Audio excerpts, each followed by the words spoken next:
Welcome, everybody. It's so nice to see you all here tonight.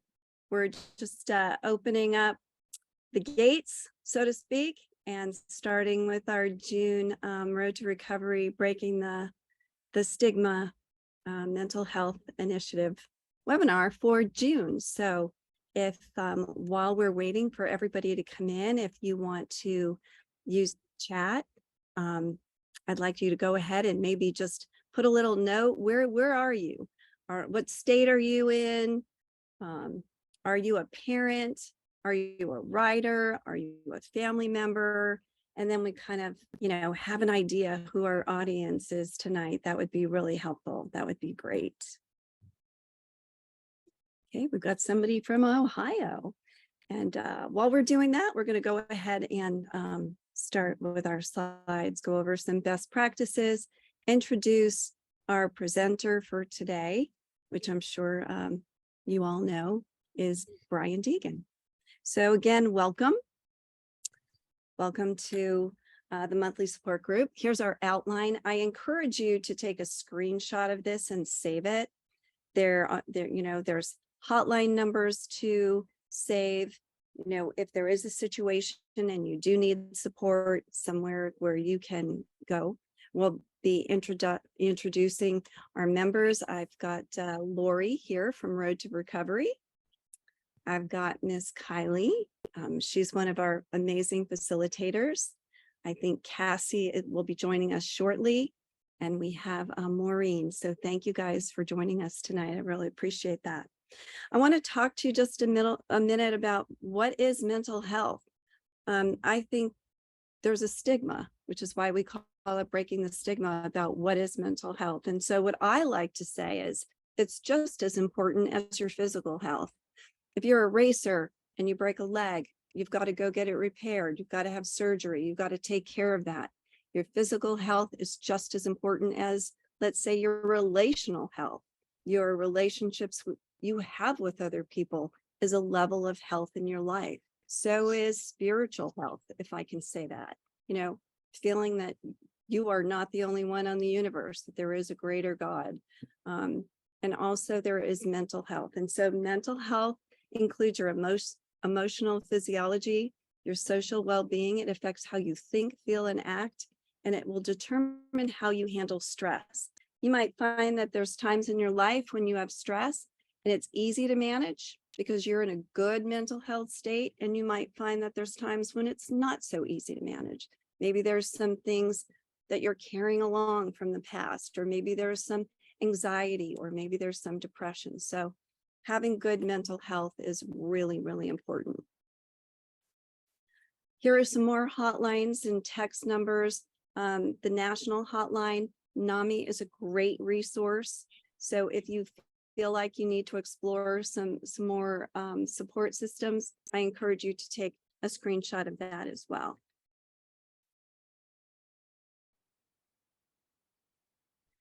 These disclaimers and our safe space rules are available on the Road to Recovery website, so you can always go back and read this in detail. I'm not going to go through and bore you and have you listen to me read them here tonight, but just know that this is a safe space. We are to be courteous and compassionate and free of judgment during our time together tonight. So welcome.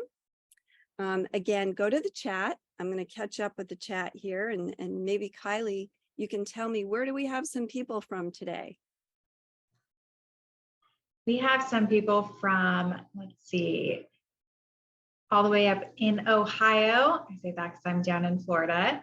We have Connecticut, Wisconsin, Texas, North Carolina, but from New Hampshire, Oregon. We've got North Carolina, Seattle, all over the place. Oh, I love that. I love that. That's excellent. Well, thank you for that. And thank you for those who put in there. I see we've got some parents. And I'm sure, oh my gosh, we have Nova Scotia, Canada. Well, that's awesome. So our Moto community is pretty strong. I assume many of us come from the Moto community, and we love to hear stories from inspiring people that just are are great role models out there. And I know Brian, his son Hayden is, and also his younger son are in our on track school. And I feel like Brian has so many things that he could share with us tonight. And the topic is setting realistic expectations and paying attention to the warning signs. So Brian, thank you so much for joining us tonight. Your story really does resonate. I recently watched Bloodline and learned even more about you. I did not know that your father was in education. And I just, even though I know you, it was really great to watch that. So I really encourage those of you who haven't seen it to see it. So Brian, thanks for joining us tonight. I know you want to talk about setting realistic expectations and warning signs. So let's start with that. Even for yourself, when you were coming up, and when did you actually start to think about expectations? Because I think that's something we all take for granted. Yeah, I grew up in a small town in Nebraska, and for the ones who haven't seen the documentary, I can kind of touch on that again. I grew up in a small town. It's a very against the odds scenario that my dad was in education. He was at the time as a principal, and my mom was a nurse, and my mom stuck around there till I think about the time I was 10 or 11, and then they got divorced, and my mom ended up leaving, ended up going to Texas. And I kind of had a choice at that point to go with my mom or dad. I just started racing. Very, very tough time in my life. It was a tough decision, and I knew if I went with mom down in Texas, I wouldn't be racing anymore. And then I just hate to say it, that was kind of my decision, like at the point I just started racing dirt bikes, and I fell in love with the sport so much that I just like wanted to keep riding my dirt bike. And I feel like it was kind of my source of freedom and balance, and mentally it's just what drew me to the challenge of racing dirt bikes. And in Nebraska, it was a very small town. Motocross was small, and my dad never raced, never rode a dirt bike, didn't even know how. It wasn't in our family at all, this is when I get into like, it must be, I think why, like my neighbor moved in, he raced dirt bikes. He was from Europe, Steve Jarrett. He's the whole reason I started racing. And I just so happened to move next door, and the guy raced motocross, and I fell in love with it. And let's just picture this guy he was kind of from the 80s, like long hair, he looked like that 80s rocker guy, but he was like young, 17, 18 at the time in high school. I was, like I said, around 10 years old. And anyway, he took me to the races and showed me what it was. And like I said, I fell in love with the sport and talked my dad into letting me get a dirt bike, which my dad made me earn it. So I had to go get a paper route and go earn the money for my first dirt bike. And so anyway, that's kind of how the story starts. And I chased that dream. I knew it was my access out of Nebraska once I started racing nationals like Ponca City and Loretta's, which I didn't even know what those were when I was a kid until we figured it out. But that was when I was able to network and meet other friends and meet more people that were like me. Because when I was in school, I just felt like, I don't know. I just felt like the kids in school, I associated with them, but I really didn't have a lot in common with them. And just because, I played ball sports when I was young, soccer and baseball and some other stuff, but I never really had passion for it. And so either way, once I met the motocross community, I really felt a bond there. And I feel like I think probably majority of motocrossers probably feel the same way, that it's like motocross is like the family. And that's, I think, is a good point here to discuss, having that relationship with the people at the races and being able to be open and finding your key people that are your support group. And I've always had my buddies that, I always have a few friends that I could tell anything. We could, we get along no matter what chapter I am in my life. I can always reach out to them. I think that's super important to have that, So anyway, that's kind of a quick breakdown of that. And, motocross for me was an avenue out of Nebraska, and I worked super hard at it so I could make something of it. But that helped me move forward was relationships. And now I'm older, I can speak on that. When I was younger, I didn't, you always think things aren't really that, that important. You kind of just do whatever you want to do that day. And now I'm older and have had kids. I can look back at it and go, man, the power of, my ability when I was young to introduce myself to people, meet people. I started networking and was able to meet some guys from California. They said I could come stay with them, and that allowed me to go race dirt bikes in the winter because it snowed in Nebraska. 3 months out of the year it was snowing, so you couldn't really ride. So anyway, through relationships, I was able to network and build my career, and I feel like that was probably one of the most important pieces to my life. And I don't know, however you want to put it. I don't know if I could say it's success or just really my mission or my adventure I've been on since I was a little kid, and dirt bikes have brought me through that, but it was through the power of relationships. And I've had a lot of ups and downs through that whole journey, that I could go on for days of all the dead ends I hit and all the, the really tough situations that came about. But I think through it all, the passion that I had for the sport has driven me through it. So anyhow, I feel like that's kind of a quick breakdown of it. Yeah, I listening to your story and the route out of Nebraska and this guy next door with the bike that got you into it, and now you're a parent, right? And so that kind of changed. How did that? Well, I don't want to answer the question for you. No, I'm a parent of a racer, but how did that change that for you, right? Because totally different scenario now when it comes to expectations. What did you apply as a parent that was something you didn't have? Yeah, I feel like that's, a good question. As a father now, I can look back at the things that I thought were good in my parenting and from my parents, and the things that were bad. We're all normal. We all have our issues. We just know that, like, all of us have our issues. Unfortunately, all you post on social media is the good things. I think you could probably post more bad things if that was a thing, right? Like at the end of the day, I deal with normal stuff with my kids. I deal with the normal stuff with my wife, with the in-laws, with the family, all of that. So, I try to pull from my dad, who was a, teacher. He was more of a worker, hard worker, non-emotional, wasn't really the huggy, like, hey, I love you type of dad. He was more of just like, hey, work, work, work. And that was kind of the thing, but he really stood behind family and the kid, like, kids come first. And no matter what, he was always the one to like teach me like that the family comes first. And so that's what I got.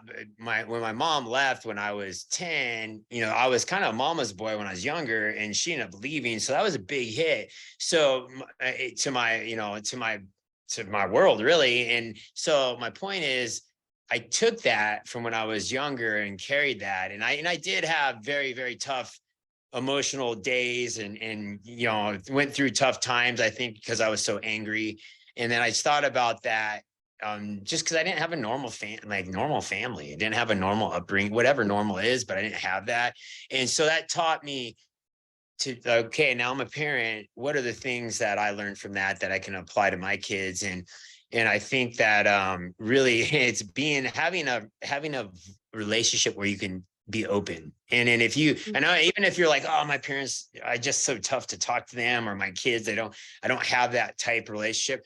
Well, why not? Like, I was never good at it. I was really bad at showing emotion. Horrible. Like, that was like my worst trait. And I thought, man, I don't want to be like that with my kids. So I have to fight that feeling of me, like when I want to say, hey, I love you, or like, it's even still hard for me to say that sometimes, because I was not raised like that. And so but change can happen. And my point is, you can open up to your parents, or your kids. It may seem awkward at first, but it's the right thing. It's the thing that deep down inside you want to hear as a kid, and as a parent, you want to be able to have that relationship where you can talk to your kids and say, hey, I love you. And they know that they feel safety, feeling of safety with that.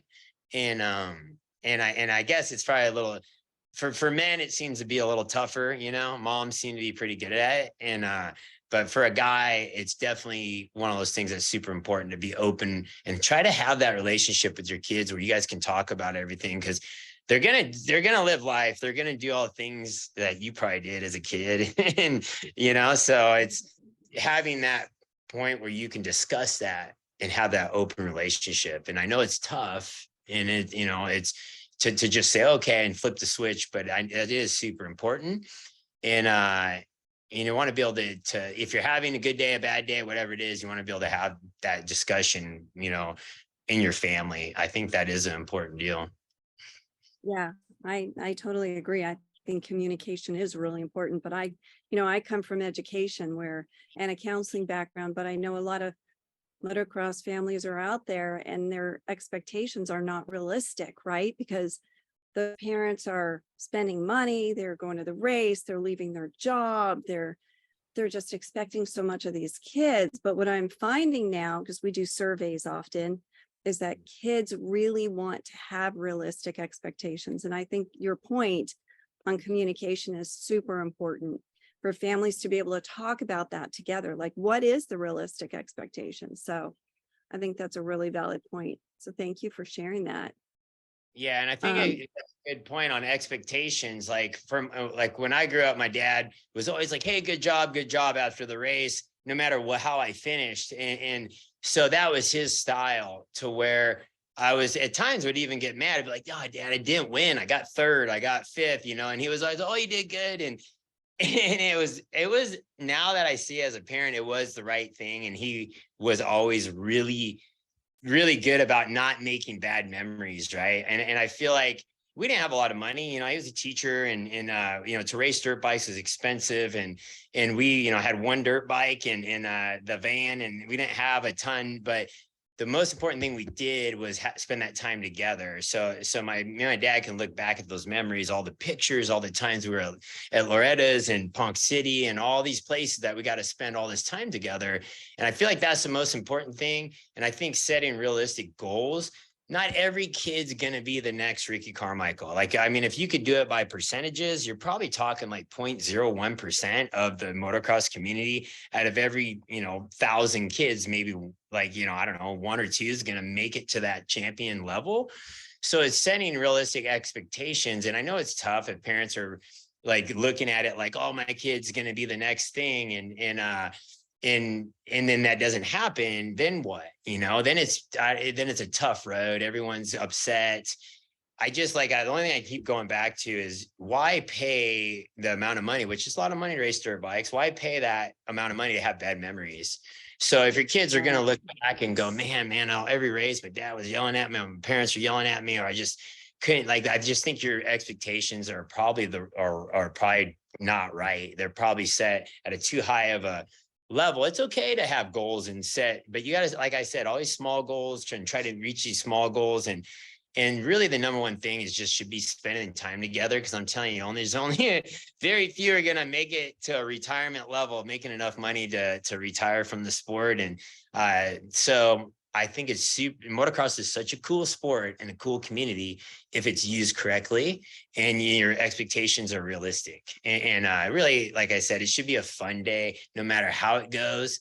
I think in the end, that's kind of the way it should be. And I think you leave the races. I just watch people pull into the races at Loretta's and everyone's happy. And because you have hope, you're like, oh, this kid's could be our week. And it could be, right? Because your expectations are very high. Instead of going, okay, this is a cool place. We got the river. We got, all the friends and all the other families, and this is our community. Everyone's like-minded. For this 1 week in our life, we can get away from all the other dramas of life and the news and all the media and all the other crap that's going on, and spend time with people that are like-minded. But I see a lot of people pull out of Loretta's, and they're just like mad, head down, like mad. There's only going to be one winner of class out of the 42 kids in class. So I just think it's super important to set realistic expectations. And I know a lot of people are like, oh, it's easy for you. Hayden's, wins races, it's that. I get that, but I also have raised Haley and I've raised Hudson, and which they race, and they have different levels of where they finish and what their drive is and their goals, which is fine. And to me, it's fine. Like at the end of the day, it's like I said, memories we're spending together, and I feel like that's the most important thing. I agree. I always tell the kids at graduation when we're at Loretta's that they have to stop and realize that everybody that makes it there is a winner. They're top 42 in their class in the entire world. So when they do leave and they're really disappointed, I'm like you, did you go in the river? But I'm that glass is half full person. Did you do all the things? Did you make some memories? People look at me like I'm nuts, but I am with you on that. How did you set like different goal expectations with all your kids, right? Every kid, even no matter what you do, every kid in your family, believe it or not, every kid makes the decision to be different than the other kid. They want to stand out. So that's how growth and development works in human behavior. So what did you do like to recognize their different goals as a parent?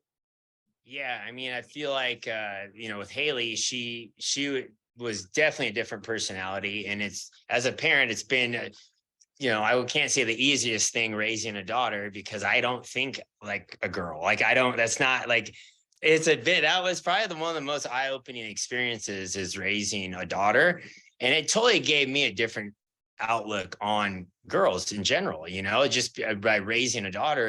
And she was so upbeat and happy, and just more about the show. Always like to have fun, but she was goal driven for racing. But we try to balance that to realistic goals. For her was just to make it to NASCAR. Like that was our goal, was just to get her into the NASCAR scene, and with a team, with a solid team. And that was the goal, really. That was kind of our main level. And, with Hayden, because he started at such a young age, I started winning at a young age, that kind of set the tone, set the standard of, okay. And I always feel like if we're going to spend the time, if we're going to do this, let's do it the best we can do it, as far as training and the focus. And I like that part of the sport. I think it's great. I think the physical part of it, where you have to work really hard, you have to eat right, sleep right, all that stuff's super important. So with Hayden, we started, obviously right off the bat, he was doing well. So that started snowballing. And then with Hudson, he was kind of like more of a free spirit, and he liked to do other stuff. He liked to fish, he likes to cook, there's a lot of other things he likes to do, which is cool. I'm like, so like with him, his moto goal was like, if you could just qualify for Loretta's, that's a good goal for him, and he's, Yeah. I mean, so just to give you a quick breakdown of, like, I'm not like, oh, Hudson, we're going to, train every day and we're going to try to win Loretta's. And if you don't, I'm going to be pretty upset about it. And it's like, honestly, all the kids are different. Yeah. Well, it's good to recognize that as a parent. And you talk about that, like fishing, and how do you do that, with all the different levels of kids that you have and what they're doing? Do you stop and do that with all of them? Like, what do you do for fun? What do you do on your day off?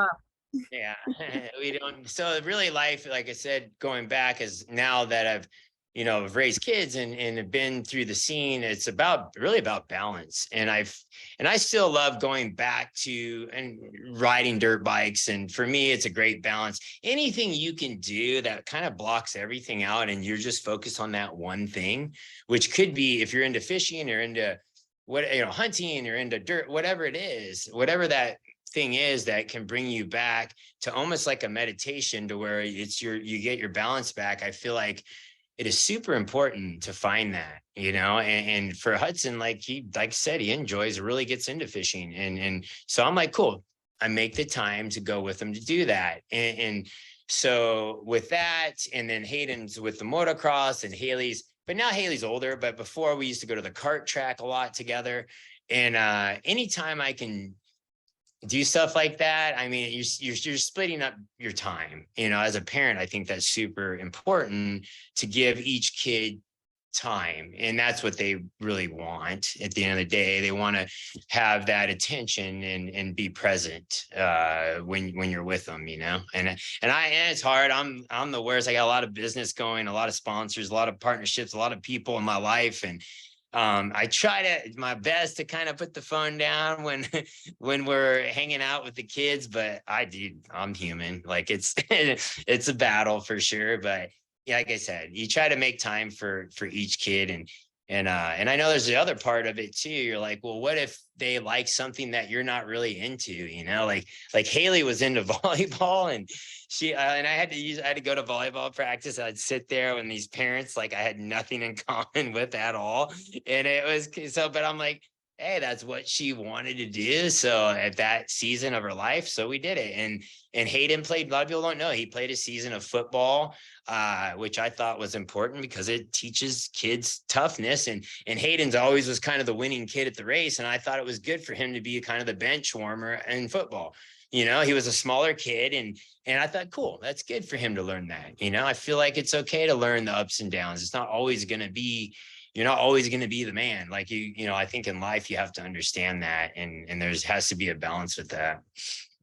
Yeah, I agree. So I like what you said earlier about communication. I think communication is so important. I'm like the biggest communication advocate. I'd rather people talk about things, have things on the table. So do you have like open conversations with your kids about what their expectations are? I'm just asking because I think so many people, I don't know, I don't think people really talk about expectations. They just, life's too busy, right? You were saying like all these calls come in, and do you guys sit down though, like as a family, and talk about that? What works for each of your kids together? Or is it more or less like a conversation, you know, depending on what their individual needs or wants are? Yeah, I think we have a lot of, conversations, probably more one-on-one, I would say. And it's, Hayden's got his list of goals he writes out for the month, for the year. He's got, Haley is the same way. And like I try to get Hudson to do it. He'll do it once in a while, but like for him, he's, like I said, he's kind of just free spirit, does whatever he feels like that day. But I think that's super important. It gives you a topic to talk about. And I know I've seen parents before that I've hung out with sit down with the kids at dinner. And I think dinner's an important time to get the kids together. There should be one point of the day where everyone gets together. And that's a time when the phones get put away and everyone sits at dinner. And I've seen, parents go, okay, today, what was a good thing that happened today? What was it? One of the tough things you had to deal with today? And I know there's a way there to kind of start the conversation, because conversations are sometimes hard, because it depends what age kids get to, so which changes I guess how much they're going to respond. So Right. You mentioned, warning signs. So with warning signs and expectations, what do you look for, or does the topic of mental health come up at all with your family? And how do you address that? I think that's something that we try to vibe, like you feel the vibe of it, if your kids are getting quiet or like hiding out or just not really being present, you want to look into that. And my wife Marisa, she's really outgoing. She's not really the quiet type to just let things build up, so she's pretty good at like going, hey, what's going on? You seem like you've been in a bad mood. What's going on? Like we try to bring those conversations up. Like you said, it's not always the easiest. I'm not saying that's the easiest topic or conversation, but it's definitely the warning signs to me are, when the kids are, getting distant or they're losing focus. And sorry, a lot of times that has to do with their environment, who they're hanging out with, what they're doing at school, who's, I think of all the times I got up to bad stuff, I was hanging out with that type of people, it's, Marisa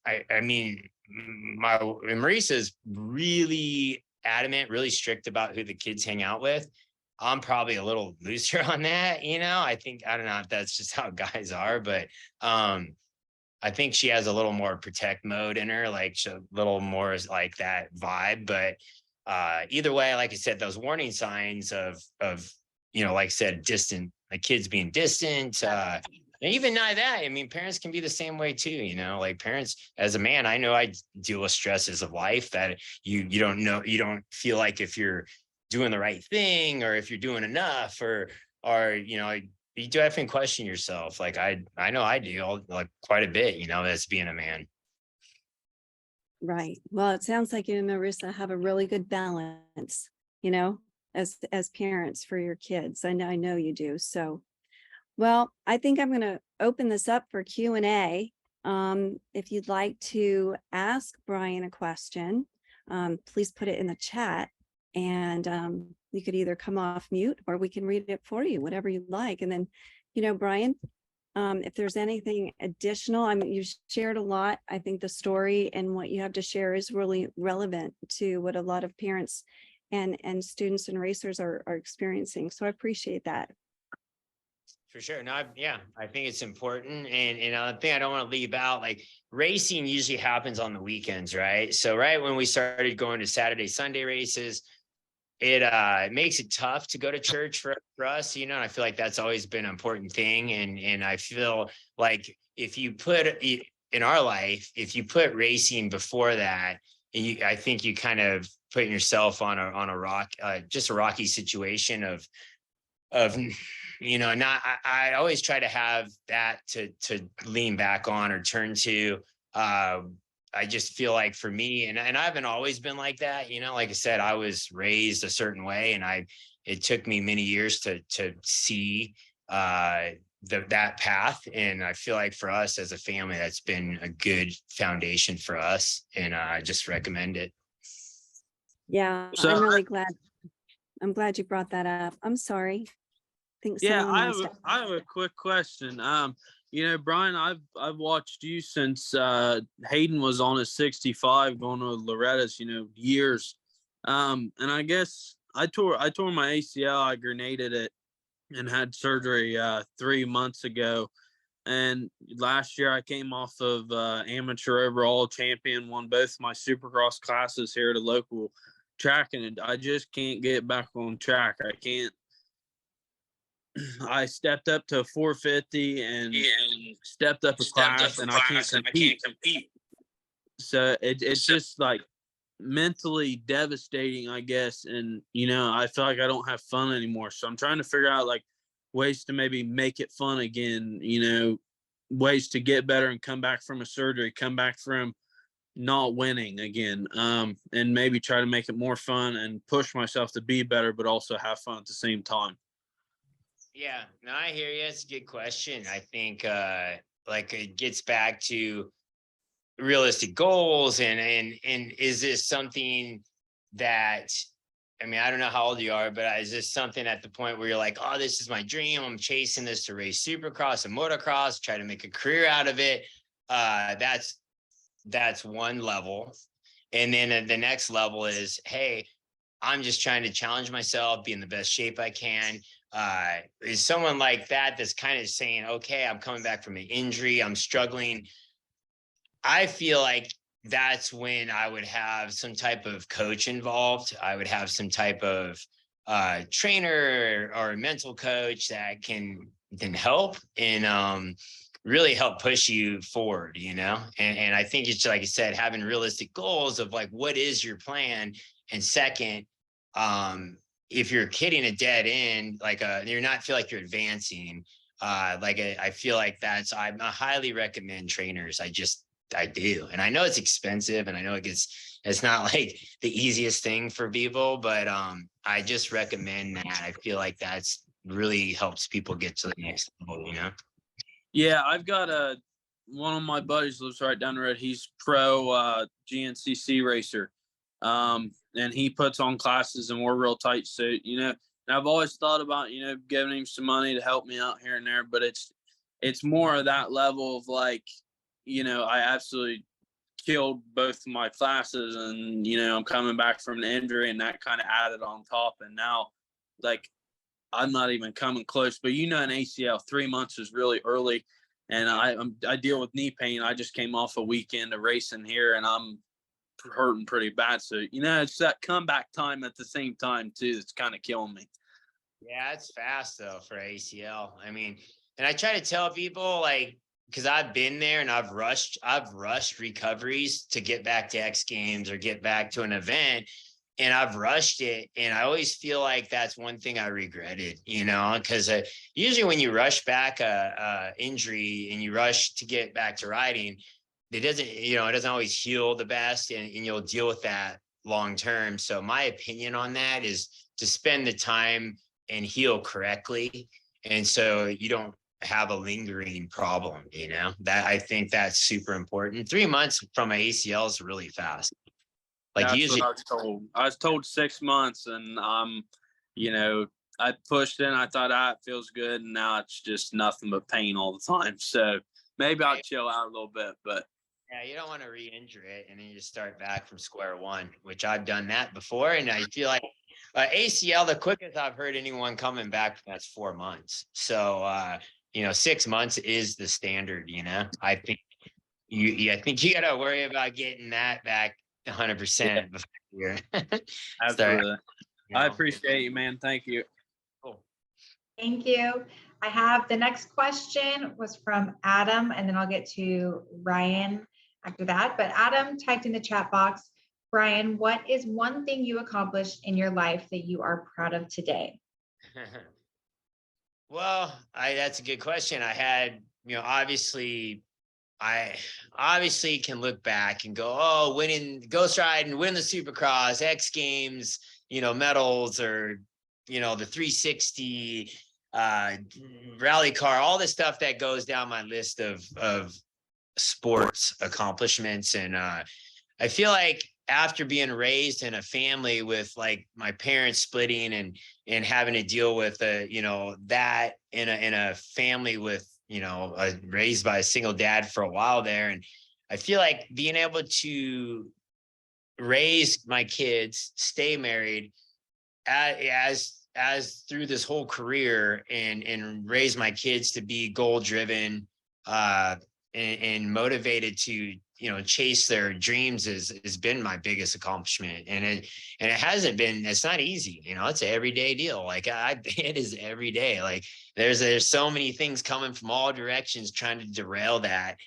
Starting with marriage, starting with our relationship, with God, in our we're spending time at the weekends together as a family. There's so many pieces to it, and I feel like holding that together has probably been my biggest accomplishment. And I definitely had to do that by myself, but it's definitely that's probably the biggest, I'd say the biggest thing for sure. That's an amazing accomplishment to be proud of, for sure. Thank you for sharing that. Ryan has his hand up. You can go ahead and come off mute. Yeah. Hey, what's up, Brian? Really cool share, man. I mean, I've been a huge follower of yourself, the kids, Hayden, I was out there at Hangtown. I'm a California boy, and watch Hayden get up front, Moto 1. And it was really cool to witness everything, and just kind of see, the inspiration and the heart that your family really puts into the moto world.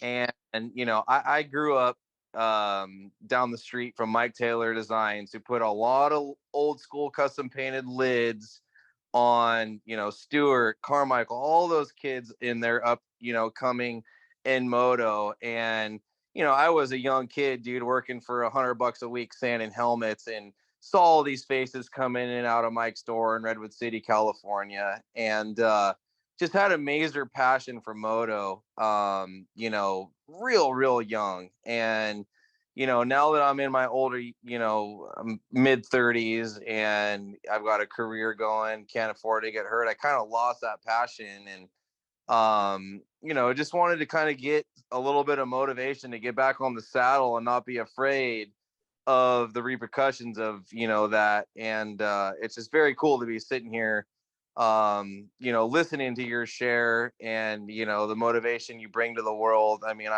I watch all your guys' YouTubes and see your stories on Instagram, man. And dude, you're a major inspiration for none. And there's been a lot of shares that you've posted that's touched me and changed my day. And I just wanted to make, you well aware of that, brother. No, thank you. I appreciate that because I think it's sometimes I ask myself, I'm like, is it really like what am I doing? What I'm spending my time on? Because it does take a lot of time to do the posts and social and all that stuff. And sometimes I do question that. Like, is it really like making a difference? Do people really like are listening? Like, as a man, I do question that. And you're doing a stellar job, bro. And I mean, it's changed my days just hearing your story, on Instagram, dude. And it's just, you're a straight from the heart kind of cat, and that's cool as heck. And, I mean, I grew up, my old man, Sandrail, Pismo was our family jam, just like you're real family based and really into the kids. And that's how my dad was, a union contractor. And I felt obligated to follow his footsteps, even though electrical isn't my passion. And, I can't say I'm the happiest dude working in the electrical trade as a union electrician in the Bay Area, but it's what I got to do to survive. I mean, I was able to buy a home in the Bay, which isn't no easy feat, but I lost the passion for two wheels, man. I mean, I've got a full freaking spread in Sand Sports Magazine on a CR 500 AF, in 2010. And I felt like that was my moto accomplishment. I mean, I'm no Hayden Deegan up front Moto 1, but I pulled it off. And it's just like, man, as I get older, I've lost that. And I'm trying to bring it back, but it's just life comes at you silly. And, it's hard to keep that strive and find those passions again when life is just, full 100, as you will, you know what I mean? for sure. I get it. And I think for even myself, where I'm to the point where I still ride, but I don't have a ton of time. So I try to fit it in when I can. And I still get and when I ride, it still gives me that fun feeling. But there's other things too. Like I, my Can-Am does that kind of the same. Like I go out and rip the Can-Am around. I kind of still get that fun, excited feeling, and it's a little safer. I get it. You can't get hurt and miss work because they, that and I traded my CR 500 AF about 4 years ago, and now I've got a YXZ 1000, which is total driver's car. You got a pedal on the floor, smacking gears, and it brings that grin ear to ear. So, yeah. But just that passion of two wheels has kind of left me, and all those memories, and stuff. But again, man, I mean, I follow you guys, YouTube. I mean, you're doing a hell of a job. Keep it up, brother.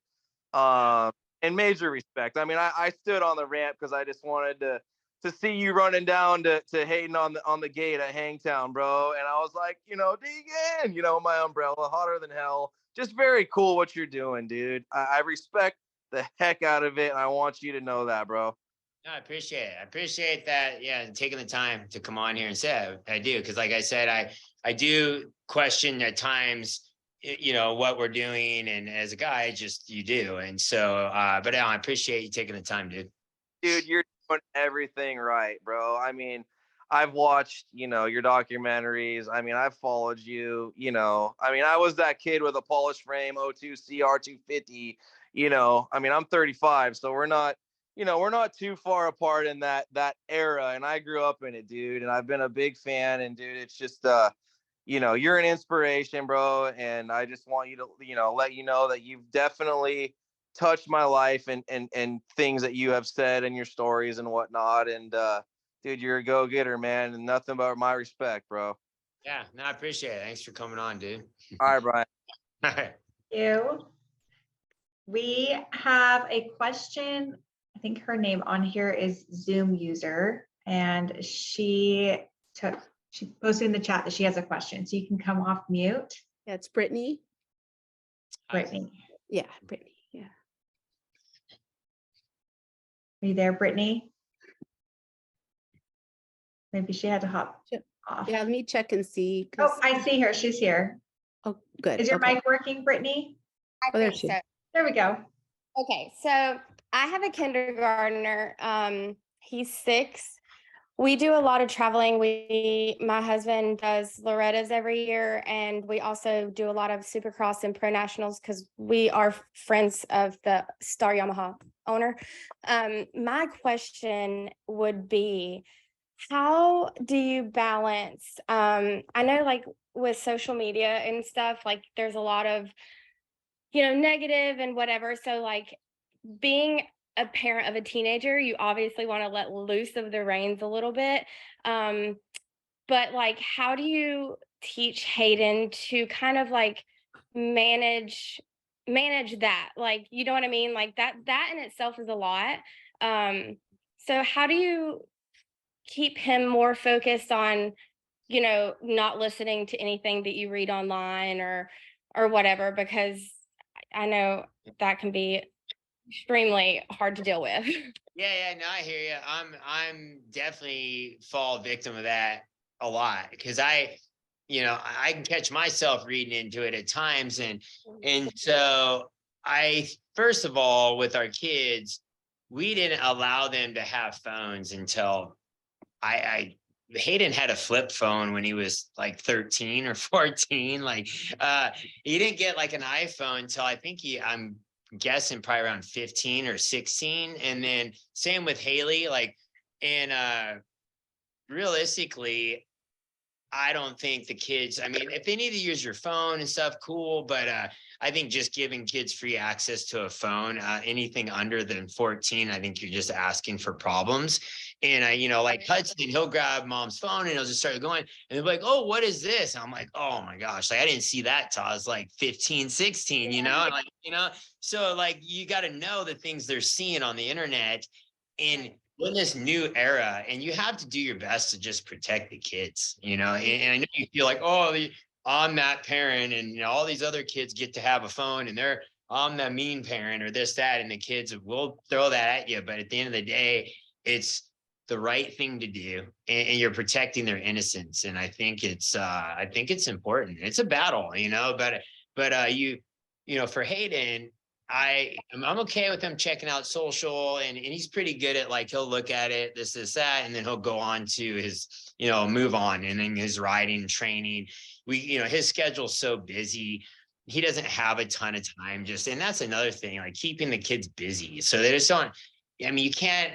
I know it's hard, but you can't just allow the kid for hours to sit and just scroll on a phone. It's just like there's nothing that productive coming out of that, and it's like for Hudson trying to find other things for him to do. Like, hey, let's go shovel some jumps in the yard. Let's go outside and play basketball. Like we have, we invest in all that other stuff. Like, all the other activities that are more, to me, physical activities. The easiest thing to do is give your kid a phone. That's easy. Like, right? That's Well, busy. and see, like my son broke his femur in January, so he hasn't been able to ride at all. So that's another thing, like with the video game, like he has a Nintendo Switch that he likes to play the dirt bike Supercross games on. And granted, he is only 6, but even now, like he's so eager to go back. And every time we go back, he doesn't have plates in his legs. He has rods, like 2 titanium rods that will have to come out again in August. So every time we went back to the doctor, they just keep pushing it back.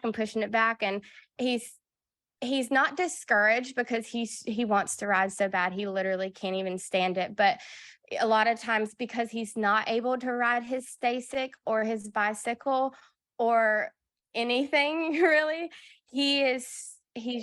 I've noticed that he does, try to play it a lot more than usual. And like I said, I do know that he is young, but as he gets older in the sport, too, because like I said, Loretta's and these bigger events, they've always been a part of our life. My husband that does them, so we go anyways.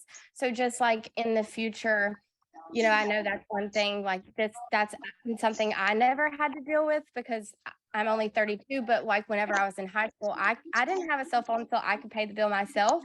So like I didn't have one when I was younger. So I don't know what that's like, but I just know like being a parent of a kid who's growing up in this generation where that is an issue. And then also seeing you guys like what you guys do through the YouTube. And trust me, I have been under the star tent many, many times, especially this Supercross season. And it gets unruly out there. And so just like I really admire week in and week out, just seeing how he's able to tune it all out and really just kind of, and then not only that, but the results he's putting out too is absolutely insane. That's another thing. But so that's one thing that I really wanted to kind of address is just like, how do you as a parent like teach him in his mindset? Because I feel like a lot of this sport is mindset. And if you believe one thing, or you can tune out all the hey say, or whatever, then it ends up benefiting you in the long run. So that was my question. For sure. And I think it's it's definitely a different era now. Like it's probably the first era that a young rider is coming into the sport with a social following because of Oh, yeah. YouTube. And it's the first of the first, right? And he's going to hopefully bring new people to the sport and help build the fan base of new people coming to watch the races. But yeah, there's positives and negatives that come with that 100%. But with Hayden, like I've explained to him since he was little, is family first, and focus on his career. And the best way I can explain it, like the people that are negative, I was there. I was negative for many years. Like I was so mad inside from my parents splitting, from my mom leaving, so many things that had built up in me. And I was just an angry person. And it took me years to get over that. So like I say, Hayden, when people are angry or they're talking crap or putting you down or this is that, you got to understand they're dealing with something more. It's not you. It's them. They're dealing with something inside or in their life. That's fine. That's okay. But we're not going to let that affect us. Like that's not our issue. So that's one of the ways like we look at it, and don't really like spend too much time like buying into it. And I know it's tough. And I do, if the kids are injured, like Hudson had a bad crash a few weeks ago and it was very scary. That's the part of motocross I hate. Like I just like it's the worst. I just be honest, the worst part of the dirt bike scene is the injuries. And I'm okay with Hudson playing video games if he's hurt and he's nothing else for him to do. He's just sitting there. He can't do much. So that's fine. If he wants to play the video games, but I'm not cool just sitting here scrolling through social media and what's on the popular page, what's on YouTube. Oh, an ad popped up that's saying something I don't agree with over and over and over and over. And it's like, I don't think it's just a bad move. For a young kid to get subjected to that when you're trying to raise them with different morals and yet they're getting peppered and hammered daily because you're allowing it, and there's certain things you just aren't going to be able to catch. But as far as like I saying, if you're dealing with the injury as a kid, I think you're getting your schoolwork done, and I don't think video games are that big a deal as long as you're not like saying just scrolling through the internet. It's my opinion on that. Right. I appreciate that, Brian. I know that we are really short for time, so I'm going to ask that Kylie take a look, see if you could pick maybe 2 more questions, and let's try and read those so that Brian can address those, because I know he's on a crunch time here. Yeah, Thank you. I'm going to read Justin Bernard's question. I think that a lot of parents probably feel this a lot. It says balancing time with multiple kids, different seasons, especially with racing, depending on where their interest level is at, can vary so much. Also, how much effort did you guys put on both parents being at events versus divide and conquer? That's a great question. And I feel like we have been pretty fortunate because we have integrated a lot of family in our racing. So we have grandma, grandpa, like that's they've helped a ton. Like they've gone to we divide and conquer. There's a family member. We never send the kids alone. Like this time and age, you just don't like. And so we always have a family member with one of the kids when they're racing. And then when we can, we try to go together. And I think as a parent raising a young kid in racing, it's super critical that the mom and dad are on the same page, and if, say dad's super gung ho and we're going to, training, and then, and every time the kid crashes, the kid's, runs to mom or the other way around. And then that parent is like, oh, you okay, little Johnny, you okay? And then he finds that I've been fortunate. My wife's like tougher than me. Like the kids don't run to her. Like they don't, like if the kids run to her, oh, she's like, you're fine. You're fine. Like, and so I know there's a balance there, but my point is you really have to be on the same page as far as where you're headed. Otherwise that can slow it down and cause problems. And that's something more, obviously the parents need to work out. What is that? What is our standard? And I think to have a strong winning kid at whatever it is, both parents have to be I think disciplined, fairly tough, and willing to not be persuaded by the whining and oh, I want, and don't be scared to make your kids earn it. I had to have a paper route to get a dirt bike, and then you'll really see, do they really want it? Do they really want to do this? Or is it just something that we want to do? And it's okay if it's something dad loves and it's putting time together with the family and that's cool. But if the kid's not into it and is not willing to go work for it, like I said, I had to make the money, even if the kid has to make him raise $100 a week doing something, chores or something, and he doesn't want to do it, then you're kind of probably like, well, do you really want to race? Do you really want to do this? For me, I think that's a good test too. Like that really, that really has helped me kind of see how important it is. Just because I had to do it as a kid, I think that's, anyhow, that's my opinion on that. That's great advice. I love that your history, has brought something to the way you do this with your family, and that your family is your number one thing you're proud of. I love that. Thank you so much for sharing that, Brian. We're going to wrap up in 2 minutes. So Kylie, is there anything else that we can share with Brian before we let him go?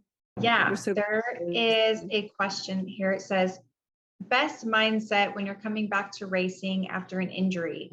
Third day back on a bike after 13 years away from the sport, suffered a freak foot injury, now depressed thoughts, wondering if I made a good choice / investment going back to motocross.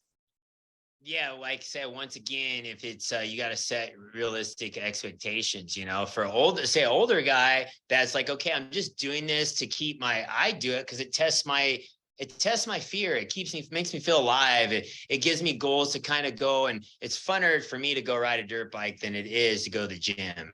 It's a good workout. It spikes your heart rate. It basically gives you a good workout, and it gives you a reason to eat healthy and eat good. And so I think coming back from an injury, which I have many times, I feel like it takes time, and you have to set, your small goals. And I feel like it's for me, it's time. But every injury that happens, I just feel like it's a mental thing. The more injuries you have, you only have so much of that, I think of your guts, and every little injury takes a chip away at it. So I try to explain to parents that have kids that just started racing. They're like, what is the most important thing? I said, the most important thing is your kid learns proper technique, and you take the time. If your dad wasn't an ex-pro racer or doesn't study the sport religiously to study what the kids need to do, get a trainer. It's important.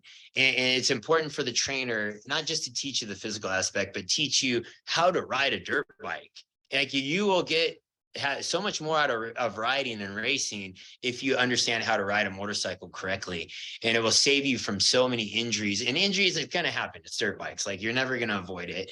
But for me, coming back from injury, I always set realistic goals. I got in the gym, got working out, got my strength back, and I'm a big believer in physically active combat sports. I think that's good for kids. If my kid, you're like, oh, my kid just doesn't have that, like he's not a fighter, put him in wrestling, put him in jiu-jitsu, put him in like karate. Like for me, I know that sounds kind of weird, but like that changed the game for me. That literally made me see things differently.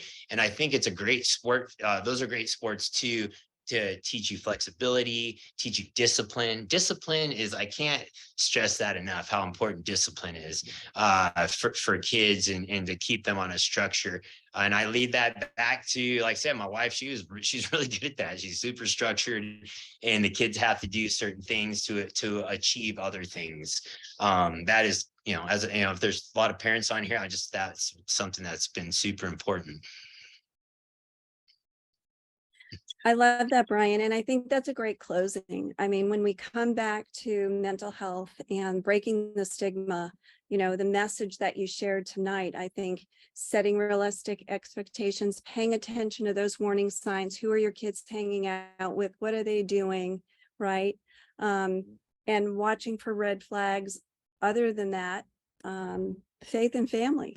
And the fact that you listened to, the messages of growing up, and you brought that forward to your family, it's really great. So I'm very grateful, as I'm sure our audience is tonight, that you came on board and you shared your message, because without those inspiring stories, the door's closed. And obviously a lot of people that are here tonight love hearing what you have to say, because they look up to you. But I love the fact that you're a human being, and we're all kind of on the same path. Everybody's looks a little bit different, but your story resonates. So thank you so much. I really appreciate that. Absolutely. Keep making the day brighter, man. All your Yeah, no, I appreciate it. Can you guys hear me still? Yes, Totally. we hear you. Yeah, I just wanted to say, I hear you crystal clear. the one thing that I want to leave with is that I'm human. My wife, my kids, we're all human. We all deal with the highs and lows. I deal with my days I'm super depressed and I'm questioning myself as a man. I do deal with that. Like, I'm not just, I live at this high level all the time and we are always winning. Like, that's not the case. Like, we are totally normal. I screw up all the time. I say dumb stuff all the time. I'm all, and one thing I've learned as I got older, which is tough for me as a guy, to say sorry. I'm like to apologize and say, hey man, I was wrong. Like that, for me, it shows respect, and it shows that you have, it shows, I think it shows strength. It shows, honor, it shows strength. And I feel like I think that's like a lost art. I feel like it's something that is, like, as a parent, is super important, because the kids will see what you do. They see it, whether you're doing the right thing or the wrong thing. They will. They're going to live by example. And like I said, I'm not perfect. I don't do everything right, by no means, but I try hard. If I say something wrong or do something wrong to mom or to the kids, hey, sorry, that was wrong. And move on. It's done. We're not going to talk about it. We're not going to dwell on it. Done. Move on. And I think it's a respectful move. Anyway, that's just something that popped into my head. And I love it. Yeah, but thank you for logging on, and thanks for what you guys do for Road to Recovery. It's awesome for the sport, and we know this sport's a gnarly sport. and yes, I think it's good that find your person and find their community that you can be vocal with. And I know it's not everyone has that. I fortunately have a few friends I can call and tell anything, and I think it's pivotal and key to build that relationship. Agreed. Well, thank you so much. Appreciate it. Have a safe trip. Okay. And we'll talk soon. Thanks. Hey, Brian, man, I really appreciate your share again, brother. You're awesome. Thanks. I soaked in every minute Thank of you, everybody. Thank you, All right, everybody. Thank you for very much, attending. Brian. We you. appreciate you a lot. Hoping Thank for you. speedy recovery for Hudson. Yeah, he'll be all right. I appreciate it. My pleasure, man. Yeah. Have a good night.